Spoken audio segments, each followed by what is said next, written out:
Welcome to Restoria. I'm Jenna, and this is your cozy corner for gentle bedtime stories.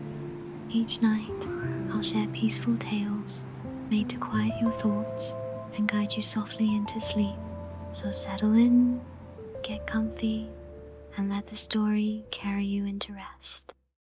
The story tonight is called The Crooked House by the River. Chapter 1, The First Cat. The house leans ever so slightly to the left. Not enough to alarm, but enough that anyone walking by notices. It leans in the way all trees do, slowly and without apology, shaped by years of wind, rain, and stillness. The roof sags at its edges, and ivy has threaded itself around the porch rail, gripping tightly like it's keeping the house from floating away. A small garden hugs one side, wild and mostly unkept daffodils leaning into thistles, mint wandering wherever it pleases. The house stands beside the river, which moves steadily past without ever hurrying. The water is neither loud nor quiet, just always there, murmuring over the stones, breathing in and out with the seasons. On cool mornings, mist hovers over its surface like a blanket that hasn't yet been folded away. Inside the house lives a man named Thomas. His hair is white, his step slow, but there is nothing fragile about him. He moves through the house like someone who has known it a long time, the hand resting on the railing that wobbles slightly, fingers brushing over the wall where the paint is cracked like old paper. He does not rush. The kettle takes its time, and so does he. He spends most mornings with a mug of tea, standing at the front window that looks toward the river. The glass is rippled and old, and if you look through it long enough, the world begins to blur at the edges. Thomas likes it that way. He has grown fond of the blur. There is no clock on the wall anymore. Time is told here by different things. The first kettle whistle, the shadows shifting across the floorboards, the moment the wind changes from cool to warm. And so, when he notices the cat, it is not because the hour says he should. It is simply because he looks up and there it is. A small cat sitting on the second step of the porch, perfectly still. Its fur is pale, nearly silver, though it's hard to tell in the morning light. One of its ears bent sideways, giving it a slightly curious look, as though it's been tilting its head for years and finally stayed that way. It does not meow. It does not fidget. It only watches. Thomas watches too. Neither of them moves. The kettle hums softly behind unnoticed. He opens a door. No words, no sounds. The wood creaks, as it always does. The cat does not hesitate. It steps inside as though it's been here before. It walks to the cold stove in the corner and curls beside it, resting its chin on its front paws. Thomas closes the door behind it as if sealing in something sacred. In the kitchen, he finds an old saucer and fills it with milk. The cat drinks slowly, not ravenously, as though it had been waiting for this moment with patience. When it finishes, it blinks once and tucks itself into a neat circle near the stove. Later, when the sun begins to dip and the river takes on its amber tones, Thomas lights the stove. The warmth spreads gradually, touching the corners of the room.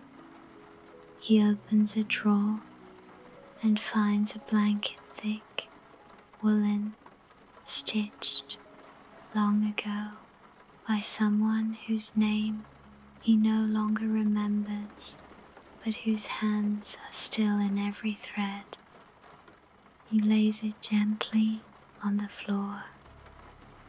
The cat does not open its eyes, but after a while it shifts, rises, and steps softly onto the blanket. It curls again, this time deeper, as though it has found something more than just warmth. Thomas sits nearby in his wooden chair, watching the fire. The shadows on the walls are longer now, the light more golden than bright. Outside, the river continues on, always moving, never rushing. Inside, everything is still. That night, sleep comes to him gently. There is no scratching at the windows, no creaking from the attic, only the sound of soft breathing his own and the cat's woven together like threads in a quiet quilt. In the crooked house by the river, one heart has grown used to the silence, and the other, smaller heart, has slipped into it like a stone into water, not loudly but completely. Chapter 2. The Second Cat. Days pass in their quiet rhythm. Morning follows night, not in a rush, but with a slow certainty of habit. Light stretches softly across the crooked floorboards. The kettle hums as it begins to warm. The stove creaks and clicks even before Thomas lights it, as if it, too, is stretching awake. The first cat remains. Thomas never gives it a name. It doesn't seem to need one. It lives inside the house like a quiet presence, neither guest nor resident, just there. It curls near the stove in the mornings and perches on the windowsill in the afternoons. It its tail draped like ribbon over the edge. It watches the birds but never moves to chase. It blinks slowly, thoughtfully, as if taking everything in and keeping none of it. Thomas grows used to the sound of its paws on the old floor. Soft thuds, like the faintest knocks, the little sigh it makes before settling, the weight of its gaze, quiet but present when he moves through the kitchen. He doesn't talk to it, but sometimes when he walks past, his hand drifts to its back, just enough to let them both know they're not alone. Then one evening, when the sun has nearly finished its descent behind the river's edge, a sound stirs the stillness. Not a cry, not even a meow, just a small rustling, like wind brushing past leaves, or the feeling that something has changed even before your eyes confirm it. Thomas doesn't look up at first. He's stirring a small pot on the stove, lentils, maybe, or something thicker, but the sound returns, soft, uncertain. He wipes his hands on a towel and steps to the door. There, just off the final porch step, is a second cat. This one is different. Longer fur, matted in places. Its colors are darker, shadowy patches of gray and brown, with flecks of cream along its back. It crouches low, its body tucked tightly beneath it, as if unsure whether to run or stay. Its eyes are sharp and wide, cautious, not afraid, but careful. The kind of gaze that has learned to wait. Thomas doesn't call out. He doesn't coo or whistle or coax. He simply bends down, sets a clean saucer on the porch, and fills it with milk. Then, without a word, he steps back inside and closes the door gently behind him. He doesn't watch through the window. He just returns to the stove, stirs the pot once, then sits in his chair near the fire. The first cat is already curled there, as always. It doesn't lift its head. He seems to know there is room for more. A long while passes. The sun disappears. The fire burns low. Somewhere outside, the porcelain saucer is nudged. A soft clink, a pause, another. In the morning, when Thomas opens the door to fetch kindling from the stack, the saucer is empty, and the second cat is there. Not inside, not far away, just curled on the porch, eyes half lidded, watching the river. Thomas leaves the door open a little longer than usual, not in invitation, not in expectation, just in case.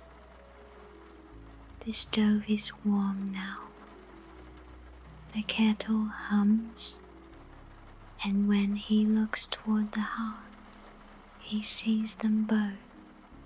The first cat is where it always is. The second rests nearby, not too close, but close enough to share the heat. They do not speak to each other. They do not touch, but they breathe the same air, blink at the same fire, and settle into the same quiet.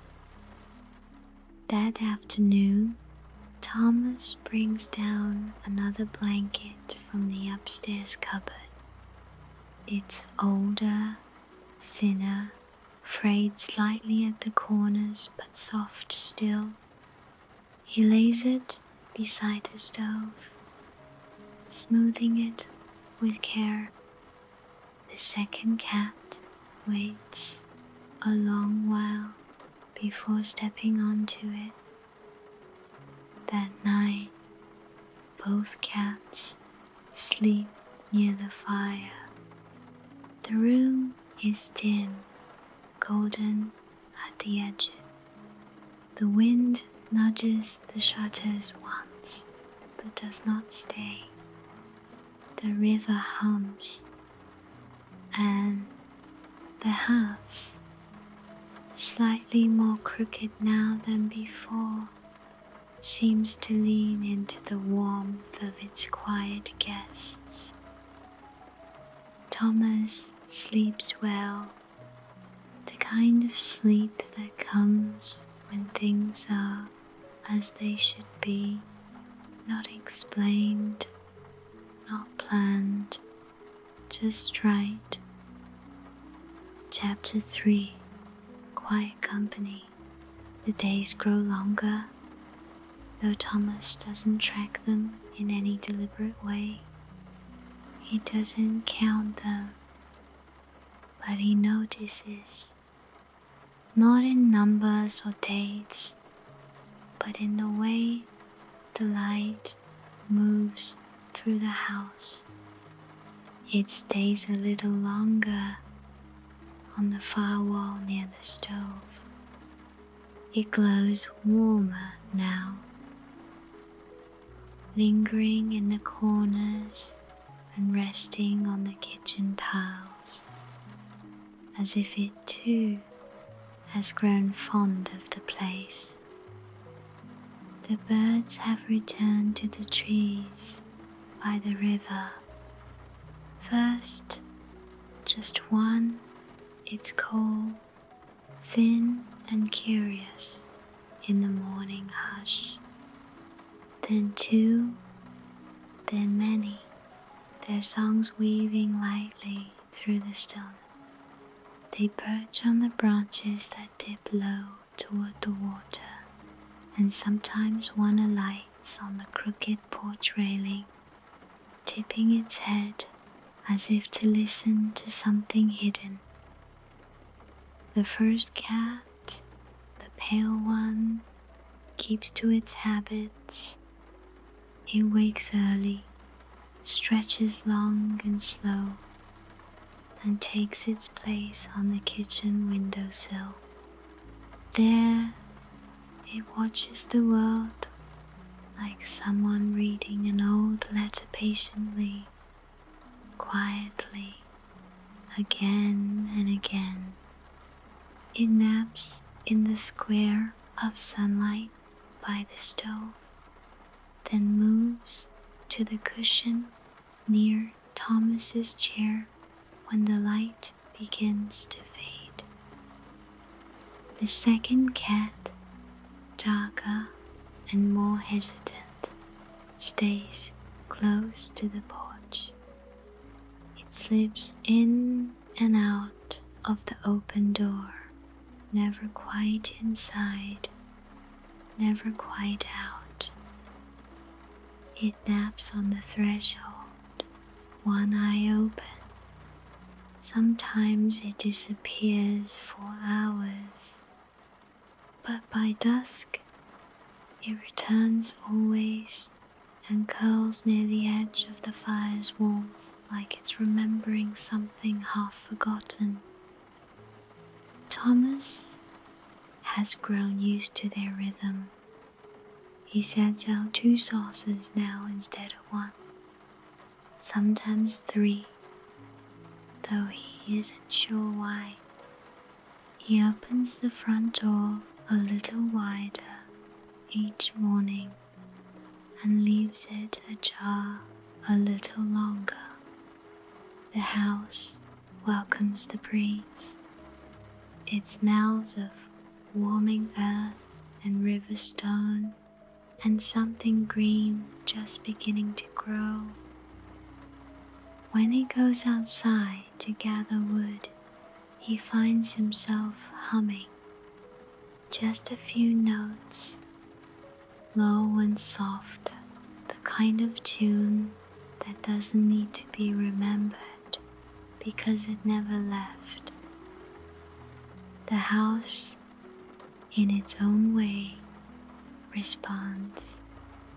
The floorboards creak more gently.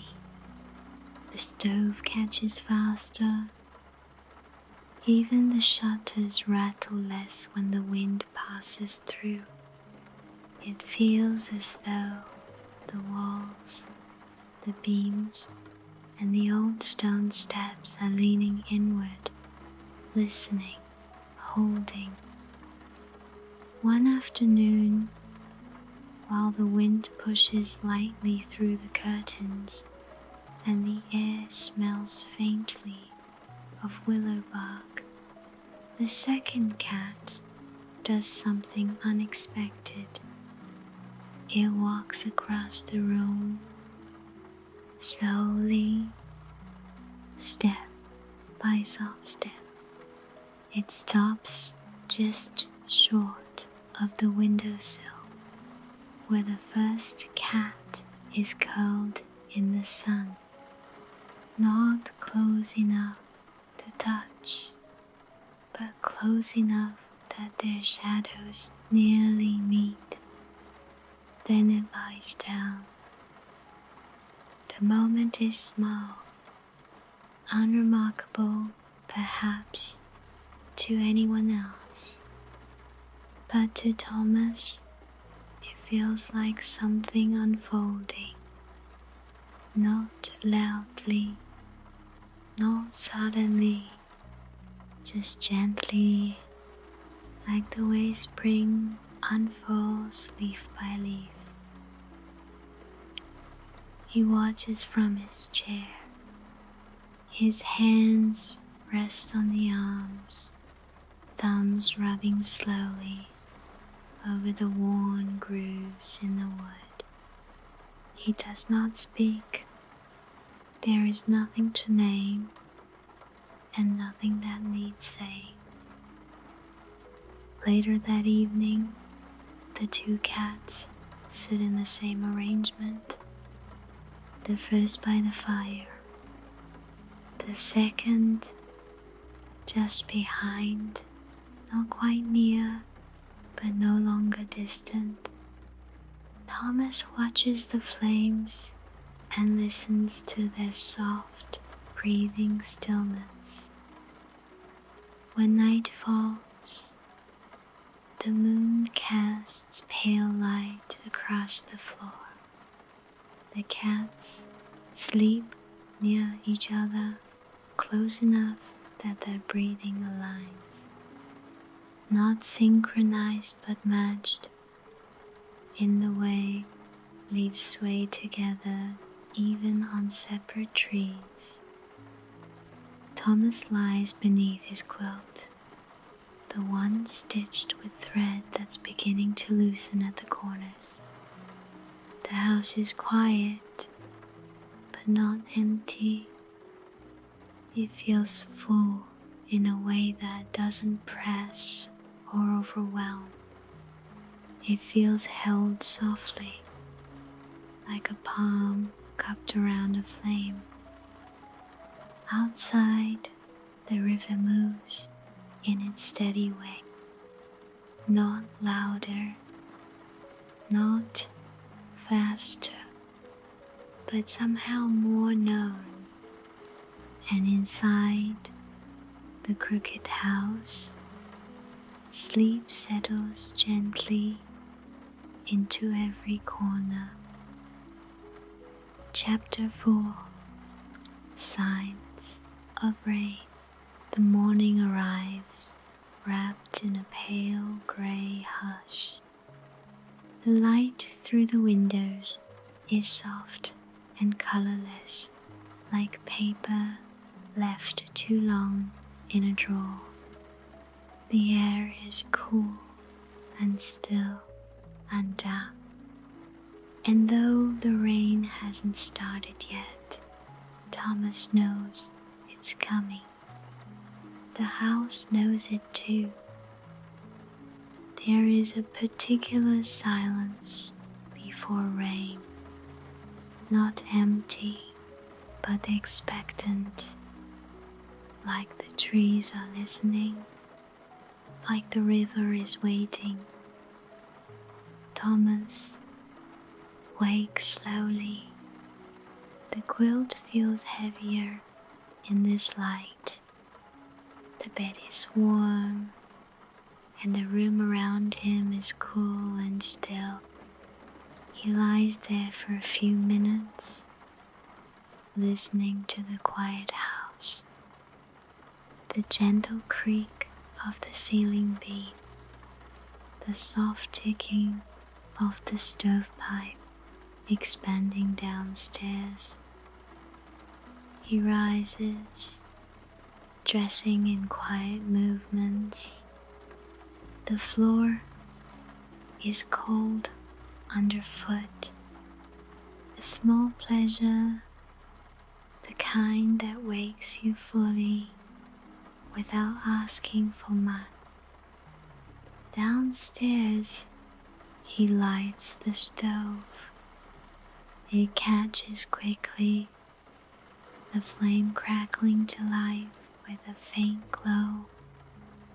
He sets the kettle on, fills it from the jug beside the sink, then moves to the cupboard for the saucers. 2. Then, after a small pause, a 3rd.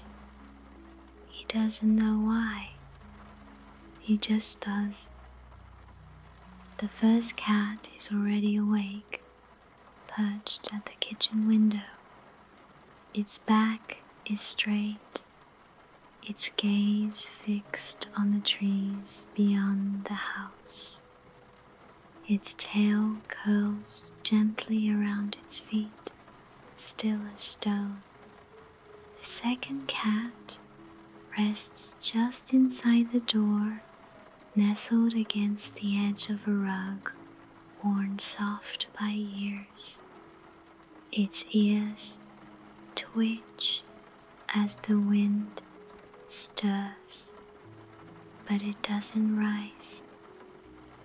Thomas moves quietly between them, setting down the saucers, checking the fire, waiting for the kettle's low hum. He opens the front door a few inches. The breeze that drifts in is cool and damp and carries the smell of wet wood and riverbank. The sky is a heavy curtain. The river looks different today. Not angrier, not faster, just darker. Like it's thinking about something. The birds are quiet. Even the ivy on the wall seems to still. By midday, The first drops fall soft and slow, like a child tapping lightly on a door.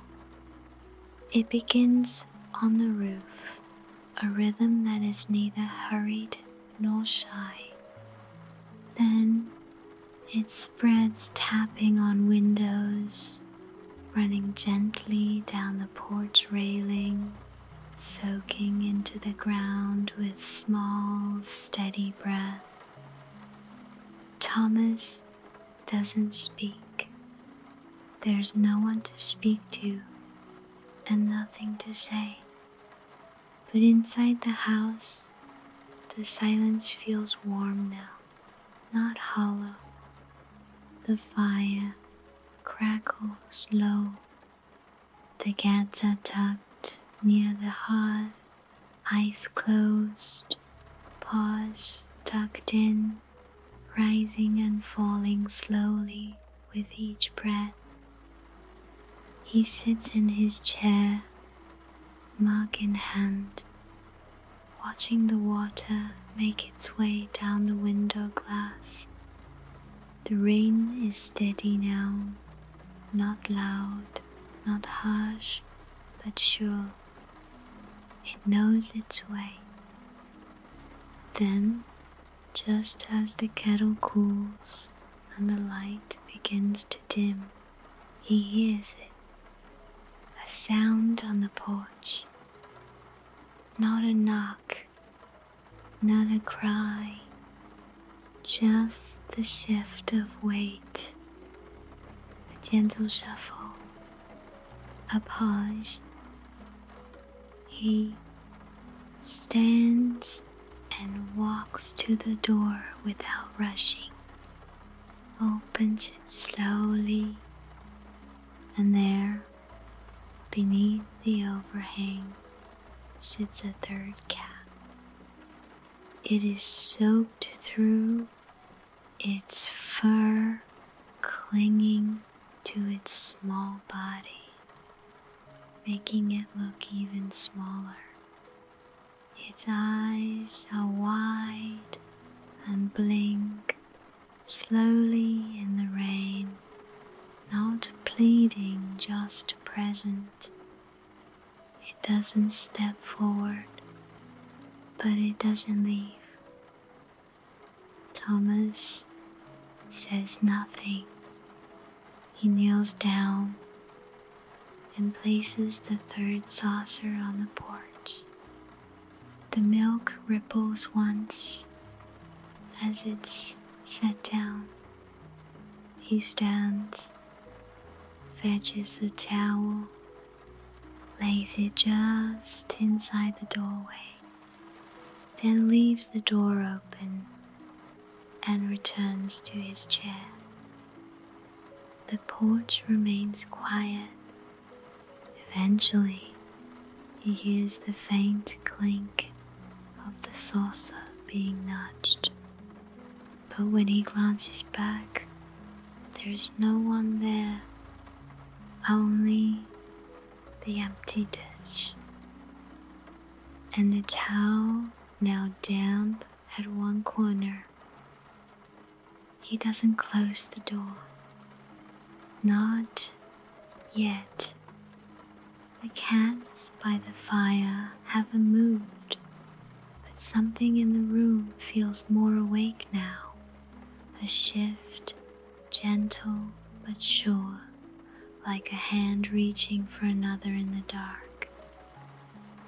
Outside, the river swells softly, and the trees bend into the rain.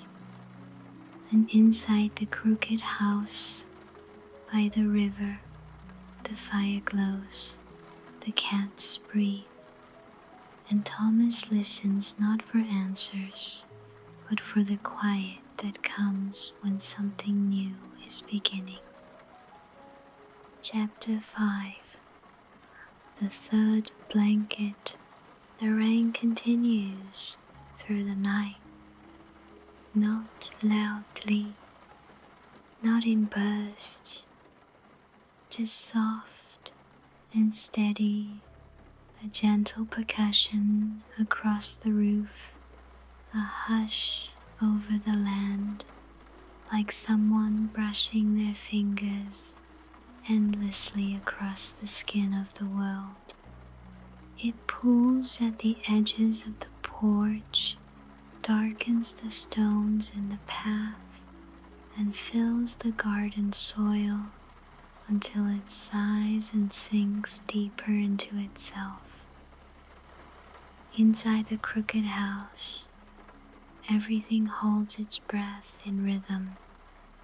The wood of the beams stretches with quiet creak.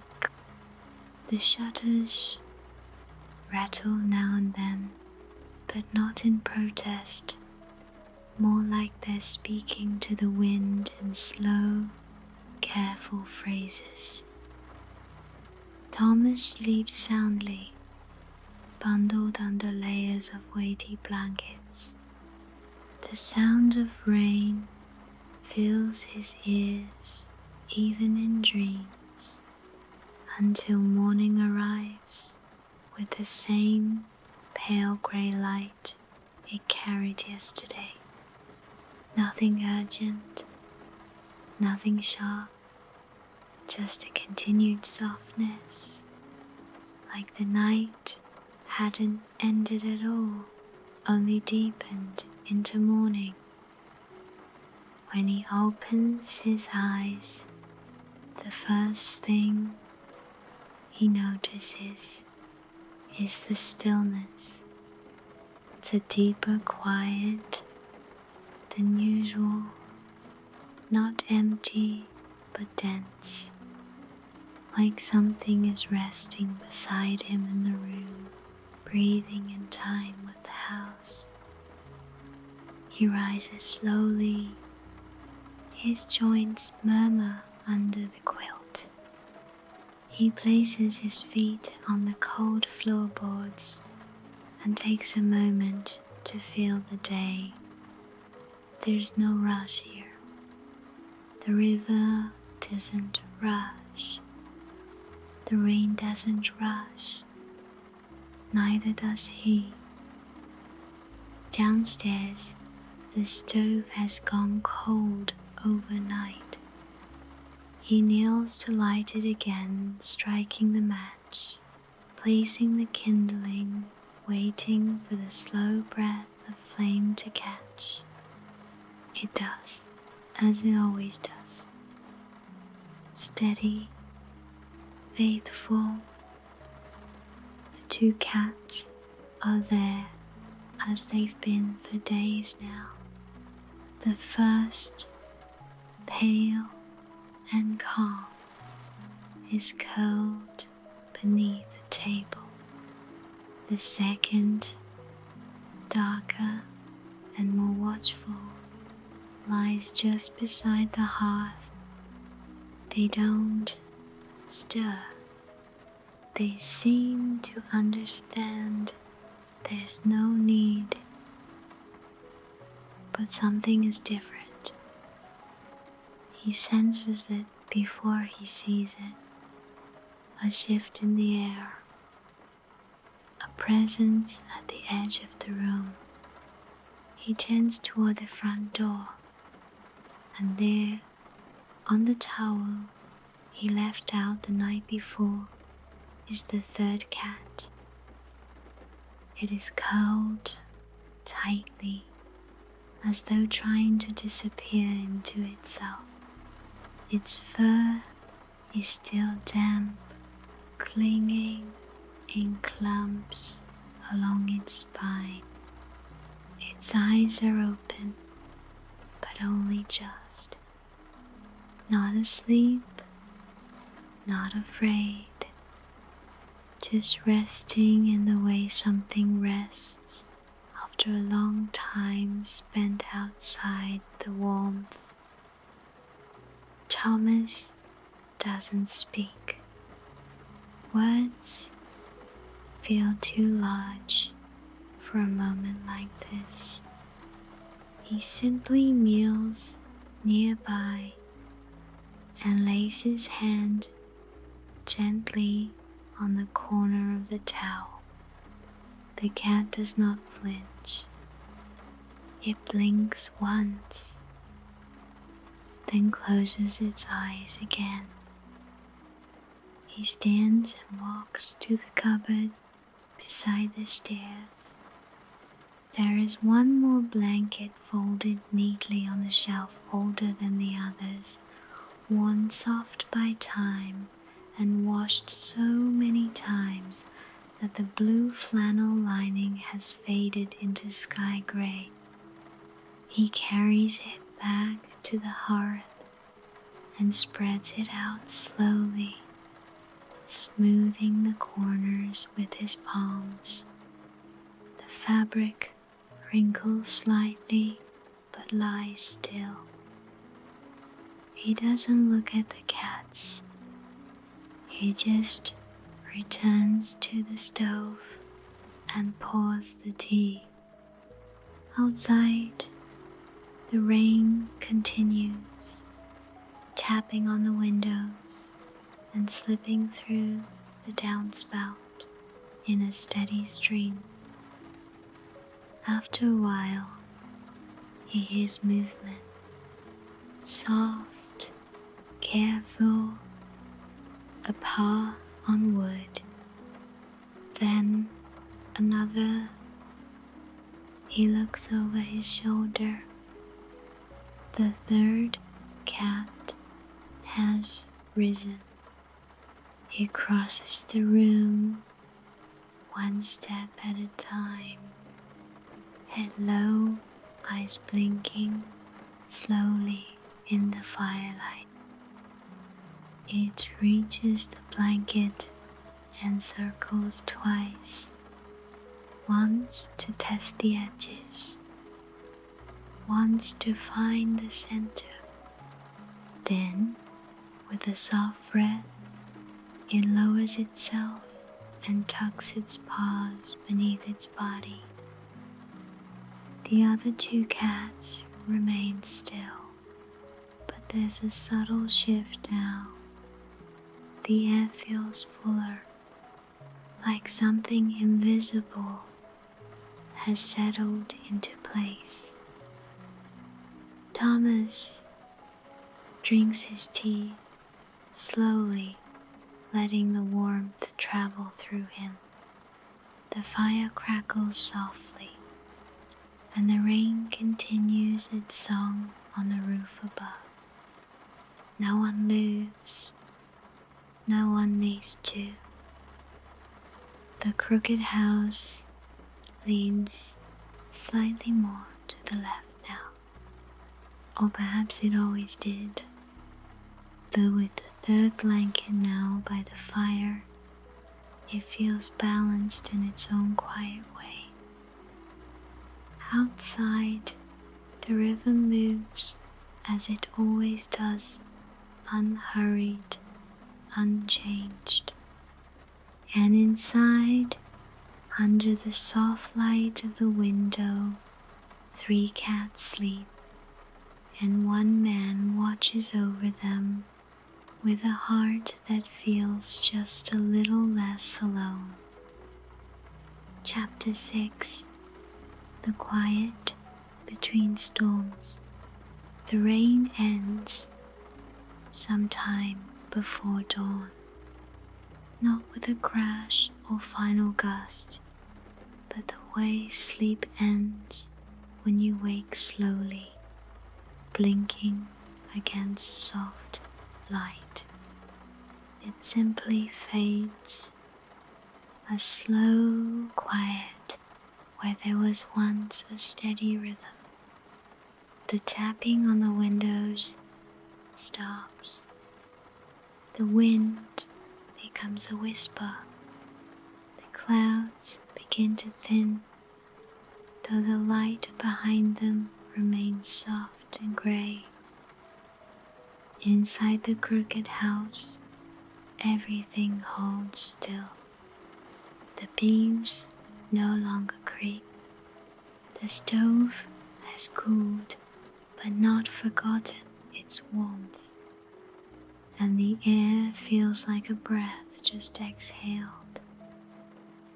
Thomas wakes gently, no alarm, no sudden start. He simply opens his eyes and sees the quiet.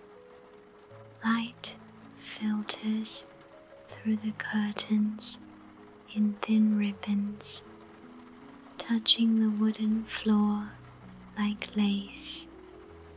The window glass is still dotted with droplets, not falling, just clinging. They shimmer faintly, reflecting the soft rise of the morning. He does not move right away. His hands rest on top of the quilt. He listens to the sound of the river outside, slower now, heavier after the rain, not rushing, not still, just moving. Downstairs, the hearth waits in silence. The fire is out, but the coals glow faintly under the ash. He stirs them with care, adds small pieces of kindling, and waits for the orange to bloom again. It does, slowly, a warmth that spreads not only through the room, but through his chest, through his fingertips. The cats are exactly where he expects them. One curled in the chair by the wall, tail tucked under its chin. One on the windowsill, stretched long nose resting against the glass. And the third, the newest, still asleep on the blue flannel blanket near the fire, paws twitching slightly with dreams. Thomas moves quietly around them. He fills the kettle, lights the stove again, takes out the same 3 saucers he always does now. He doesn't speak, but his movements feel like a kind of language. Soft, slow, steady, the way one talks to a house. He opens the front door just a little, not for leaving, just to let the new air in. The scent that drifts through is earthy in clean rain-soaked soil, wet stone, pine bark. There's something else beneath it too, something green, something beginning. The river reflects the gray sky. Its surface is smooth like the inside of a shell. It moves with weight now, swollen slightly from the rain, but gentle still. Branches float past, quiet as thoughts. One by one, the cats stir, the pale one first slipping down from the windowsill with a small thump. It stretches, arches its back, blinks at the doorway. Then the dark one, slower, blinking against the changing light. The third watches the others before moving, then follows with light, careful steps. They gather near the open door, not to go out, just to be near it. They sit side by side, ears twitching at distant bird song, whiskers catching the scent of washed trees and wet sky. Thomas watches them from his chair, mug cupped in his hands. The fire crackles softly now, its breath slow and regular. In the hush between rain and sunshine, he feels the house breathe too deeper, fuller. The walls no longer hold a waiting stillness. They hold something else. The quiet feels different today. Not empty, not lonely, but full, as though the pause left behind by the storm is here, to be lived in, not filled, not hurried through, just honored. There are no knocks at the door today, no shapes on the porch, only the 3 cats, only the river, only the man and his quiet house. And yet, it feels like enough, like a breath held and then released, like something finding its place. Chapter 7. A small sound in the garden. The morning arrives with golden light. The rain has passed, and the sun returns without fanfare, slipping quietly between the leaves, painting soft shapes on the wooden floor, warming the stones outside without ever rushing them dry. It is the kind of light that makes the world feel slower, softer, the kind of light that lingers. The crooked house creaks as it warms. Gentle sounds, not complaints, just memory. The kettle hums low on the stove, and the scent of steeping tea begins to mix with the faint wood smoke in the air. Thomas moves quietly through the kitchen, his hands wrapped around the mug, the rim worn slightly from years of use. He carries it to the table by the window. This is the spot he returns to each morning, though there is no routine here, not really. Just rhythm. He sits, he watches, he breathes. The cats have scattered themselves across the room like punctuation. The pale one is curled in a bright square of sun on the floor. The dark one has stretched itself across the windowsill, one paw dangling over the edge like a thought not yet finished. The third, smaller, softer, rests in a loose crescent shape near the hearth, blinking slowly at the shifting light on the walls. The room is quiet but full.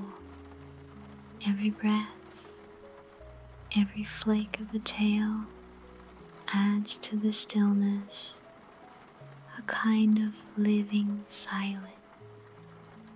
Thomas sips his tea and looks out to the garden.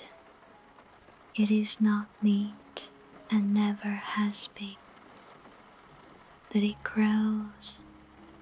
He hasn't planted anything in years, yet the daffodils keep returning, The mint spreads in every direction, climbing between the stones like it has somewhere it needs to be. Moss covers the edges of the old stepping path. Everything leans gently into everything else. Today, for no reason in particular, Thomas feels pulled toward it.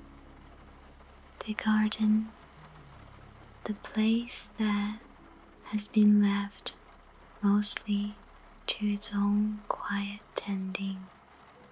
He opens the door and steps out onto the porch. The wood is warm underfoot. The air smells of river, water, sunlight, and earth. A few birds flit from branch to branch, their wings quick and purposeful. The river beyond sparkles in places and shadows in others, never still, never loud. And then a sound, soft, brief, a rustle, not the wind. Lower, he walks toward it, careful not to startle whatever small thing might be watching. His boots press gently into the wet grass. The mint brushes against his legs. He hears the sound again, just at the edge of the garden's corner, near the crumbled stones where the path used to end. A shape tucked under the shadow of a low bush. A kitten, so small he almost misses it.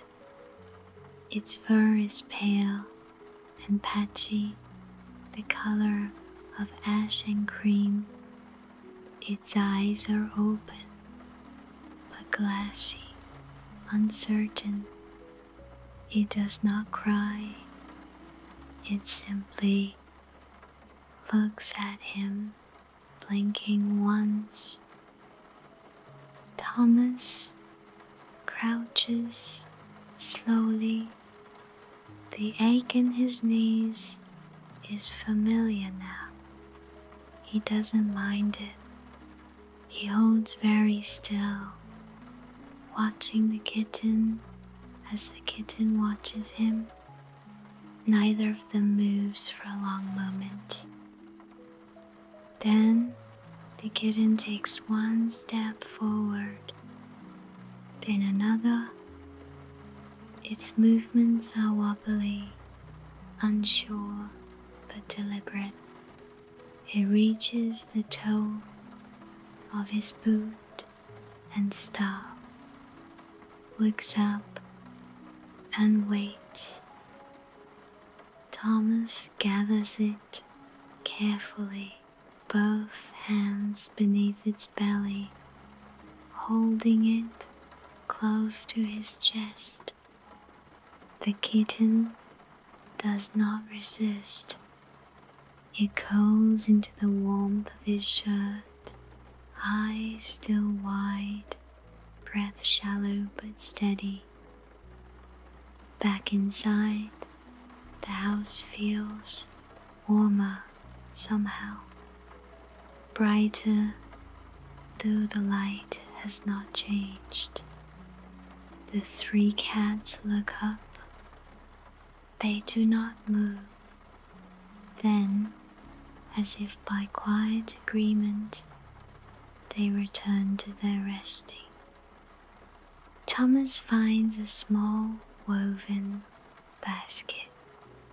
He lines it with a folded cloth, the edge frayed from age, soft from many washings. He places it near the stove, not far from the others. but not too close.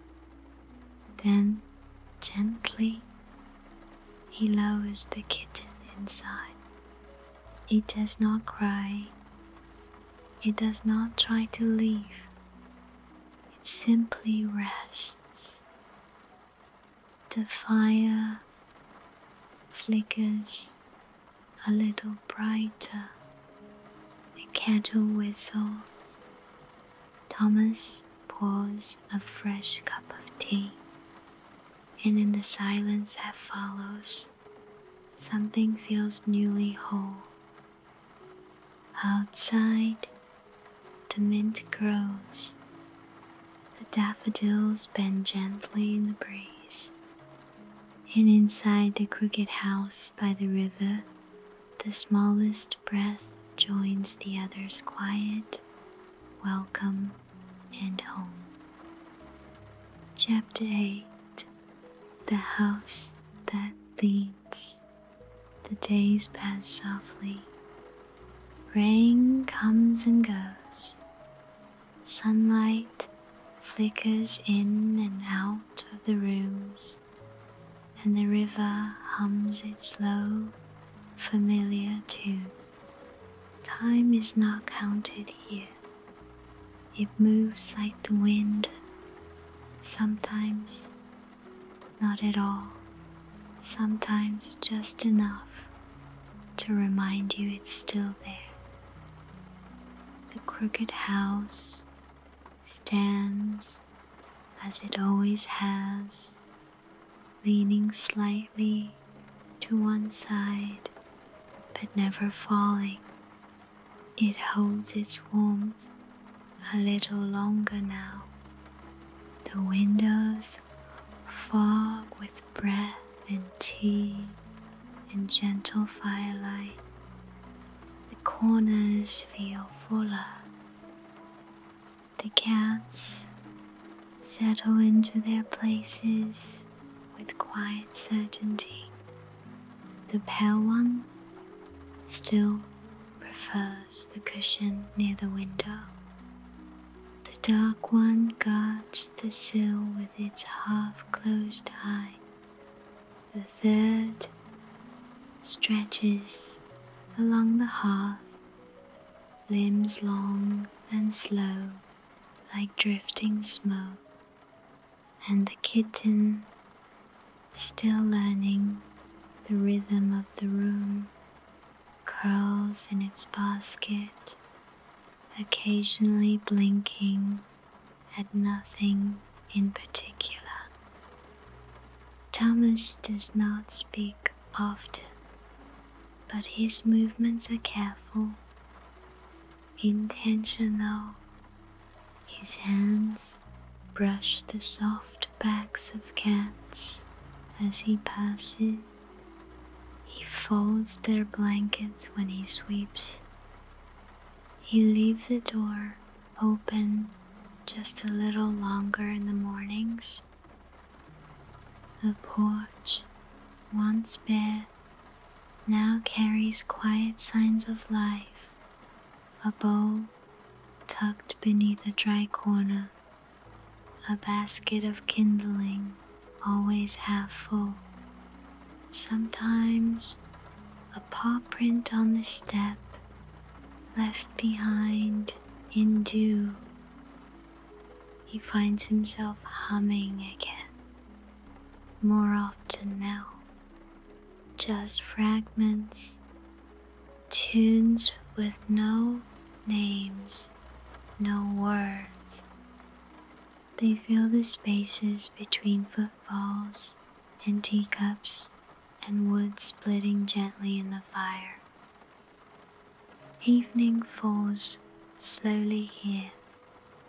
The light shifts from gold to amber, then to the softest gray blue. Shadows stretch across the floor, and the cats follow them, finding their spots one by one. Thomas watches them as he sips his tea. Each of them has chosen this house, just as he once did. There is no reason to explain it. Sometimes belonging isn't about being invited.